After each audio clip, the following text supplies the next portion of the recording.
And now we have yet another rambling video with yours truly. Why? Do we need a reason? So, I mentioned the other day that I got a pack in the mail.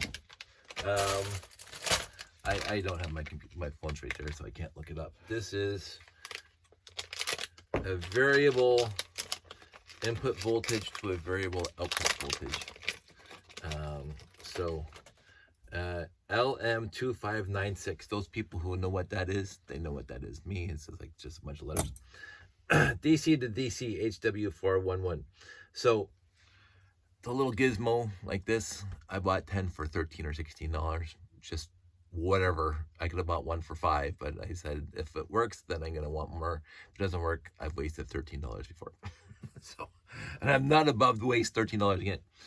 So the idea, the premise, the rumination, pontificating, the result of all that, stroking of my chin and thinking about it. The Life Lights kits are fantastic. I mean, they're old school. You got the new bunch of companies out there that make lighting kits for various sets that you can buy these days. From my recollection, and I could be wrong, I've been wrong before and I'm not above being wrong again. My recollection is that Rob Hendricks and Life Lights were the first official third-party public company that was building lighting kits for Lego. Now, they weren't kits for specific sets. They were, you just buy a kit and then you light what you want. And he was doing this 20 plus years ago. So he was the first one to the market, third-party aftermarket lighting kits. And I met him at Brick Fest a million years ago. And I also liaised with him a lot on LugNet. He was a good friend, and he was, hey, I'm making these lighting kits for sale, and people started buying them. and the evolution of his lighting kits changed over the years, but overall, there's a basic kit which just basically lights up the lights. There's the advanced kit where you have programmable, 25 pre-programmable configurations of the lights, the 8 lights that are plugged into it. So it can be the marquee or the kit going back and forth, or it could be like bullets or fire or whatever, the lights would flash, whatever. Jetliners, whatever, lighting kits for spaceships for the thrumming, the fade in and out of the lights. I have a few of my 928s and 918s converted over with light kits, and when they light up, it's pretty spectacular. And but I also then went on to buy, I calculated it once, and I think 160, but I think it's a lot more than that. Life lights are in the layout, but I think it's a lot more than that because each landing pad takes 12, and there is 8, 1, 2, 3, 4, 5, 6, 7, 8, 9, 10, 11, at least 12 landing pads. So 12 times, so it's 144 right there. Life lights. And that's just for the landing pads. Each landing pad also has 2 life lights, at least 2 life lights. Some have more, lighting it up with my little light standards. So that's another 24 of those, at least, probably 36 more, because some landing pads have 2. So inside the train station, the monorail / train station, there's 8 on the top floor, and there's about another 8 on the main floor, the bottom floor, so that's 16. The habitat, the only life lights in the habitat are at the top on the landing pad. The rest of the habitat is lit up by those 12 volt LEDs I showed you earlier, because I was cheating. Sorry, Rob, I was just cheating. I was just too lazy to light them up with life lights. I wanted to get it done quickly for a show, and it worked, and it's very bright, and who cares? The tower itself, the rocket platform, there's a lighting kit on the, it's an advanced lighting kit, the spinny blue lights on the bottom, the platform itself. The gantry has a bunch of them. So we'll say another 16 or 24 lights there. And the tower itself, this is where I lost count. The tower itself has so many life lights in it. It has three 120 volt adapters modules, and each one of those 3 can handle 64 light, because they have two outputs, so 32 on each side. I can guarantee I did not use all 64, but as pretty close to using all 64. I would have combined them down to two. But there are three life lights, 120 volt kits in the so 64, 128, 192, up to 192 lights in the tower, because each level is lit up by multiple lights and whatever. So I lost track of how many life lights are in there. And again, some of them don't work, and that's just because of wear and tear, moving around, and blah, blah, blah.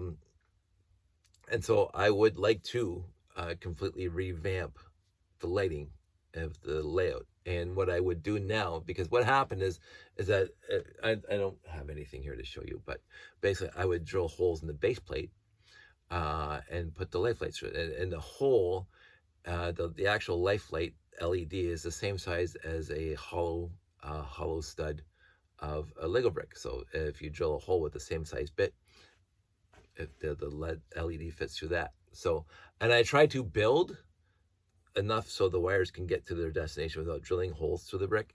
But occasionally you have to modify a brick by drilling a hole through the stud to put the light there. So the landing pads themselves and the cross pads, there's 32 by 32 landing pads and the T intersection pads, which do have 4 lights. What happens is I put the lead up through the little hole that I drill through, and then I run the wire underneath and I tape it to the bottom of the base plate. But that wire has a thickness to it. And so the base plate is not sitting flat on the wood underneath because it's sitting on top of the wires. The base plate is pushed up because of the wires. And I had thought many, many times about how to fix this issue, because you can see that. I can see it in the layout that sometimes all the landing pads and the T intersections are higher than the crater plates because there's no wires running underneath crater plates. So I've thought about it, how to fix this. And one of the things I was going to do was I was take a router, get my router, put a little clean out bit on it, basically, put it down to like 1/8 of an inch and cut tracks in the wood where the wires are on the back of the base plate. So that's what would happen. So you put the base plate down and the wires are going to be in that void that I just routed out because of course the 8 lights the wires have to go back to the advanced kit or the basic kit, the 2x4 brick that you plug all the wires into. It has to get wherever you put that, the wires have to get there. Again, you can go with the nano wires. From most lighting kits now have nano wires where you don't have to worry about it at all. They can fit between the bricks when you push them together. I haven't experimented at all with those. I don't care at this point. Maybe I will care at some point because even Life Lights has nano wires. So Rob stepped up and got that done. But I think most of the other third-party lighting kits are just using nano wires and not the thicker wires that I'm using, the original. But sight unseen, I mean, not touching nano wires, I find the wiring that I have now is going to be more robust and more, because these things move around a lot and shift a lot, and I don't want the wire to snap or break. If you have these little hair thickness wires that go to from the lighting kit to the actual LED, I think they would break. Possibly. Like it's set and make sure nothing touches or moves it at all because it would break. So I just by the sheer size of regular wires that Rob uses, I do have more confidence in that, even though I haven't used a nano at all. Maybe it's great. I don't know. I don't feel like replacing 192 lights in my lighting and my layout with the nano wires because I already bought everything from before. So one idea was to route out on the wood tracks where the wire is going to be when you put the base plate down and over to the brick. The other idea I had, because I use melamine for the wood, cut into 20-inch by 30-inch pieces, because 20-inch by 30-inch hold exactly 6 base plates, two base plates by 3 base plates. I use melamine because at the time, my brilliant idea was melamine is perfectly flat. If you buy a sheet of melamine or a sheet of plywood, plywood's not nearly as flat as melamine. It would have a tendency of whatever. Whereas melamine, it's right out of the stock room. It's perfectly flat. The issue with melamine is I don't know exactly how much heavier melamine is than regular plywood. Half-inch melamine and a half-inch piece of plywood at the same size. Melamine is going to be heavier. Period. And since I have 4 pieces of melamine at 20 by 30 in each one of my boxes, those boxes are stupid heavy. So I was thinking routing would alleviate some of that weight, but that's just going to be a lot of sawdust and whatever. So then I thought, because you can't paint melamine, I tried to paint the melamine the light gray, Lego light gray, and it scratches and you see the white underneath.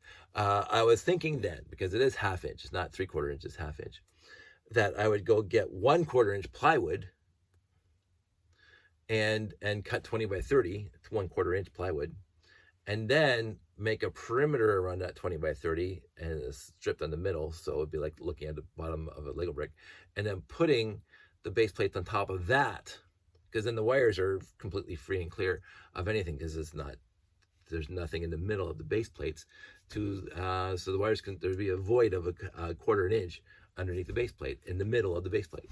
But then I thought, that's gonna open me up to, there's nothing to support things. You drop a Galaxy Explorer in there and all of a sudden it's concave, is going to sink down. So then I thought, well, then I put like little tiny pieces glue on there, so I would avoid the wires, but it'd be a 1/4 inch to support the middle of the base plate. So that seems to be a lot of work for me. Like a lot of work for me. But I have these ideas. I am probably going to go with that one because 1/4 inch plywood is pretty cheap. And just putting strips around it and just putting in the center area of that base plate spots where it's holding up the base plate in the middle. I won't need too many. The issue there is right now, with all seriousness, when I set up the boxes and the joists and the 20 by 30 melamine on top of the joist, you can walk on it. You can absolutely walk across it. I wouldn't, recommend doing river dancing on it, but you can actually walk across the top of the floor. Basically, I built the floor, a floating floor, because the melamine is strong enough to support your weight between the joists. Because there's 15 inches on center. I think you guys need to do that. Instead of 16 inches on center, it's 15 inches because the module is 30 inches wide, and you got end in the middle with the joist. So they're 15 inches on center, and you can walk across it. I've done it. I've walked on top of the layout before. Well, it's up on the boxes and up on the bed rails. I've walked on it. I wouldn't recommend it because, sooner or later it might fall through. But if I use 1/4 inch plywood, you're definitely, it's going to break. You put any weight on that, it's going to collapse. So that is a consideration now. So, or just buy 1/2 inch plywood, which is lighter than melamine. And then route out the lines for the wires. So those are ideas to make the boxes later, because those two boxes that contain those 20 by 30 melamine with the base plates on top, those are heavy. They're the heaviest boxes I have, and I'm getting old. So yes, I'm trying to be lazy. So that's the structural issues that I'm contending with, to make the layout easier to move around and transport. The other issue is connecting all the lights, because it does get to be painful to connect all the lights. I have 6, 12, 10.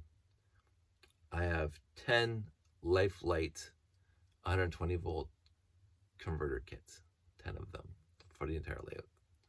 I have one 12 volt wall wart to go to the LEDs inside the habitat, and I have one EL wire 120 volt converter, because most of the tower has EL wire and is controlled by the 120 volt converter to EL output, which is like 3 volts. 10,000 volts and 0 amps, but it's AC, it flickers, and that's why it's lit up.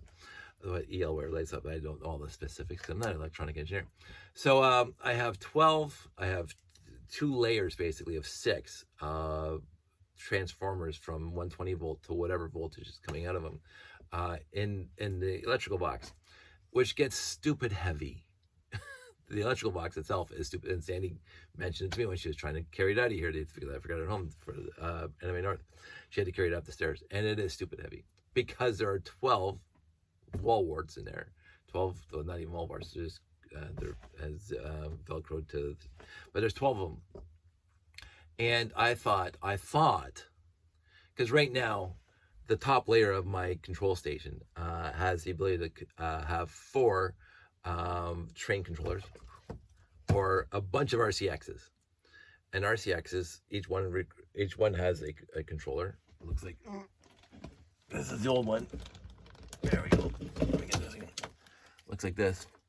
So 4 of these will equal on an RCX 12 outputs, 12 9-volt outputs. So instead of having 12 wall warts, I would only need 4 wall warts for 12 outputs. But then I thought, and this is where I have to figure all the, and my electrical stuff is from 40 years ago, and I barely remember how to read amps and read voltage, how to connect that in a circuit. But I thought about it long and hard. And so what I wanted to do, plug that back in. What I did is I wanted to buy 9-volt to 3-volt converters, because of course the RCX and or the train controller puts out 9-volt out of that connector on top. The connector is 9 volts when it's on full speed. So DC.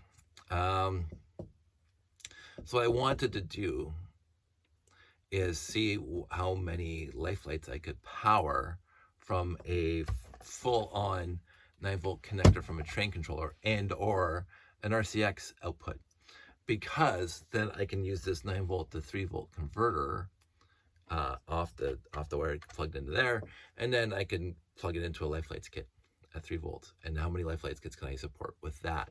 So that would eliminate some of the wall warts that I have in my control box, but it also would make my life easier to set up, because the issue for me is the little connectors of the life lights kits, which are fantastic, but I have to connect each individual one to the 20 by 30s, and then do basically the same thing for the tower and the habitat and all that stuff.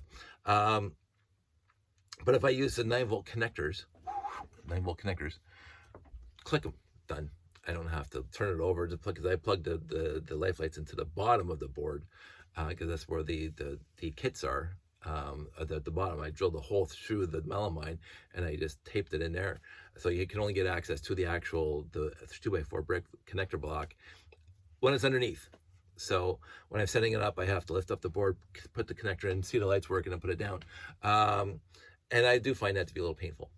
What I would like to do is just put all the boards out there down, and then just use 9-volt connectors going across and hide them somehow by going across the layout.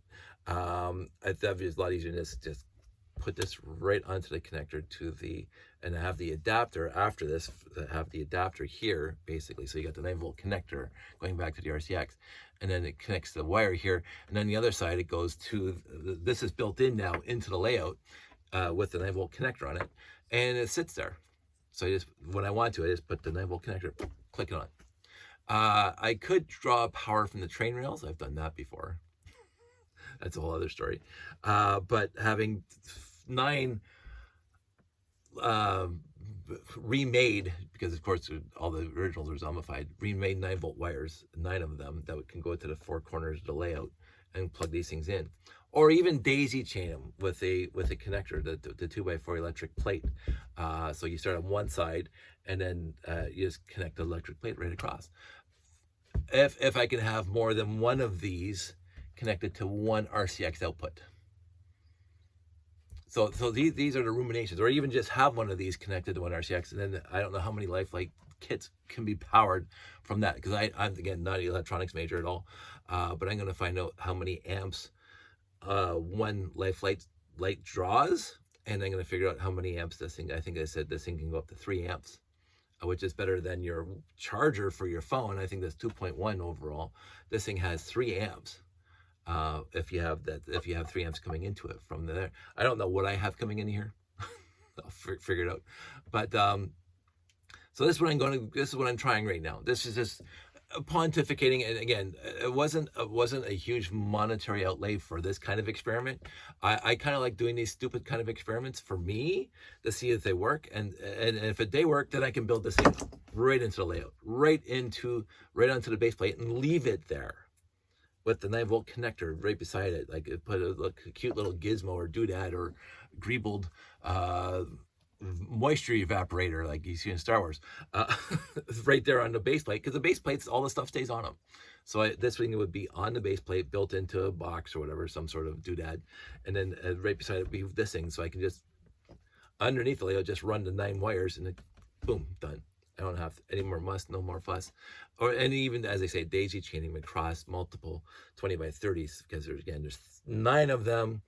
And if I have a 9-volt connector on one and then touching the 9-volt connector on the other side, and I just put the 2x4 electric plate on top, and they're connected and they're lit up. I think that'd be a lot easier. But with that, I also then would have to revamp the actual wiring underneath the layouts, because they are, and some of the lights aren't working. And so I do have to put in an order for a whole bunch of new life lights. So this is stuff I think about all the time. And I don't know why I think about it. I'm trying to give the viewing audience the best show I can possibly give them with my limited skills and intellect.